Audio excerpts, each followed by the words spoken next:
What I decided to do was to be very deliberative along with my colleagues about this process and not necessarily prescribe how it's going to be implemented, right? Because that will come out of the piece of legislation. I can just share with you that, part of the impetus for me in terms of addressing this issue structurally, it's because I've been in public office now since 2004. And many of the disparities that inspired me to run for office remain. Some of them have gotten worse.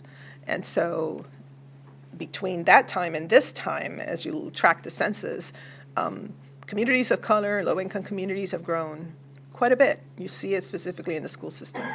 And so it is my view that until we start putting in place structural fixes, we will not be able to necessarily close these gaps just by reacting to it or trying to address it in a piecemeal fashion. And so that begins with the mandate of having to examine data anytime we want to propose initiatives or funding or land use decisions. We need to take a very good look at who are we affecting, what is the state of those communities, and how are our decisions going to address and eliminate disparities versus exacerbating them. And when you look at the issues of, for example, land use, I mean, they're huge. And part of this exercise is going to be also to engage park and planning leadership, the school system leadership, and Montgomery College leadership, for example, and to say to them, can you also look at your policies so that we can be aligned?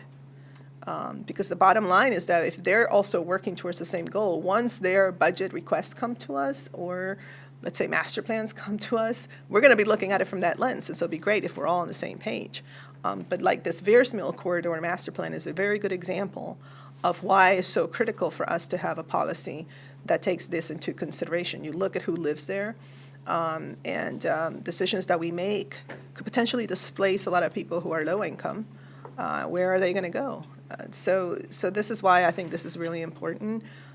Once the legislation is adopted, and again, we will work very hard to include best practices and look at other jurisdictions, and then also the feedback that we've received, that will all go into the drafting of the legislation. But then the real work begins then, because then it's about how are you implementing this particular policy, and that's why the executive is going to also play a very, very big role.